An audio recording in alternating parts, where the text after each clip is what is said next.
I've been working in the UK media and politics for coming up on 8 years now, so a lot of people that you've seen on the news, I've met, I've chatted with them backstage, so I, more than most, have every reason to want to see the humanity in them, to understand that they're just doing their jobs. But that's kind of the problem, because for a lot of them, not all, but a lot of them, it is just a job. They don't see themselves as having some great moral responsibility to protect the country from harm. And a lot of them, because they see it as a job, will just say whatever they think is popular to boost their ratings, again, for money. When it comes to the presenters, I hear what you're saying, that the bias isn't coming from them, it's coming from the bosses of BBC News, of Sky News, but that's a human shields argument, that we shouldn't direct our anger at the presenters because they're just following the orders of the bosses at Sky News and BBC News. But they're being paid to be the human shields of people like Murdoch or the billionaires who own the rest of the media, because those are the interests that are actually being represented by our main news organizations, those of rich, white, billionaire men.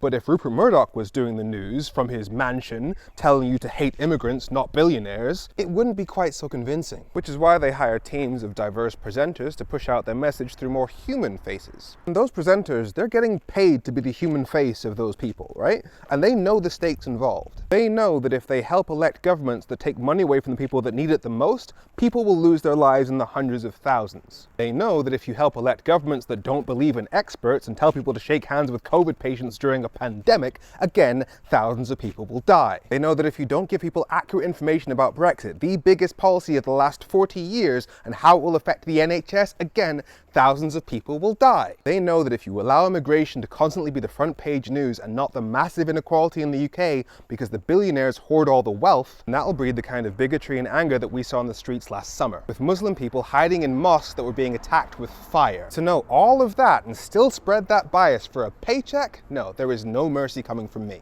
And it would be wrong to show mercy to the presenters because they've chosen to humanize their propaganda. Cool. Then I will show that they are bad humans. And to the commenter, yes, I know you said you're not defending them, I'm just giving you the full context as to why you shouldn't.